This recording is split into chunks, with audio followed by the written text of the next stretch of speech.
আজ আপনাদেরকে দেখাবো রেস্টুরেন্টে ইটালিয়ান পিজাগুলা আমরা কিভাবে করে থাকি। আর এই পিজাটা রেস্টুরেন্টে খুবই জনপ্রিয় একটা আইটেম।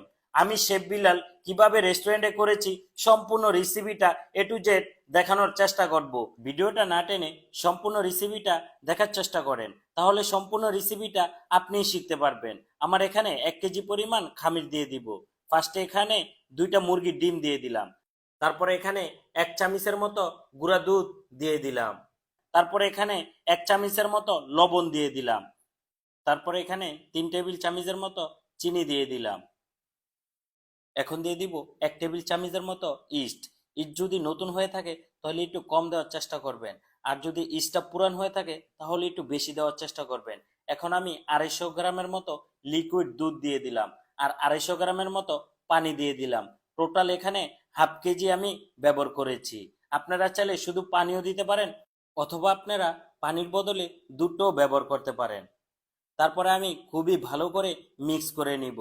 যখন পর্যন্ত চিনিটা না গলে যাবে তখন পর্যন্ত আমি কিন্তু ভালো করে মিক্স করে নিব। এখন আমি 1 কেজি ময়দা দিয়ে দিব এখানে। ময়দাটা দেওয়ার পরে খুবই ভালো করে এই খামিরটা আমি দিব। আর খামির দেওয়ার সময় অবশ্যই আপনারা চেষ্টা করবেন খুবই যত্ন সহকারে খামিরটা দেওয়ার জন্য। খামির যদি ভালো হয় তাহলে পিজাটাও কিন্তু খুবই ভালো হবে। এখন আমি হাতের ভিতরে কিছু তেল দিয়ে আবারও ভালো করে ফিনিশিং করে নিচ্ছি। আর এই খামিরটা আপনারা আধা ঘন্টা থেকে 1 ঘন্টা রেখে দিবেন। আমার মতো করে এভাবে একটা পলিটিনে করে রেখে দিলে খামিরটা দ্রুত মজে যাবে। আমার এখানে 12 ইঞ্চি একটা পিজার অর্ডার এসেছে। আর 12 ইঞ্চি পিজার জন্য 350 থেকে 400 গ্রামের মতো আমি এই খামিরটা নিয়েছি। এখন আমি খুবই সুন্দর করে বেলে নিব।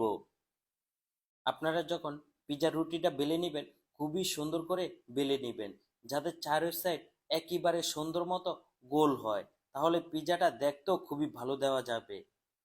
আমার দেখেন 12 ইঞ্চি ডাইসের ভিতরে পিজার রুটিটা একটু বড় হয়েছে। এখন কিন্তু পিজার রুটিটা আস্তে আস্তে ক্ষিপে যাবে। এটা কিন্তু পিজার রুটির নিয়মই। পিজার রুটি ফার্স্টে বড় হয়ে থাকে, পরে কিন্তু আস্তে আস্তে ক্ষিপে যাবে। এখন পিজার রুটির সাইডটা খুবই সুন্দর করে ফিনিশিং করে নিচ্ছি। এখন আমি মজরেলা চিজটা গ্রেট করে নিব। এটা হলো গুড লাইফ চিজটা, আমরা রেস্টুরেন্টে ব্যবহার করে থাকি। আপনারাও চাইলে ব্যবহার করতে পারেন। গুড লাইফ চিজটা খুবই ভালো, আর খুবই সুন্দর একটা লেয়ার চলে আসে। আপনারা যে কোনো জায়গায় কিনতে পাবেন।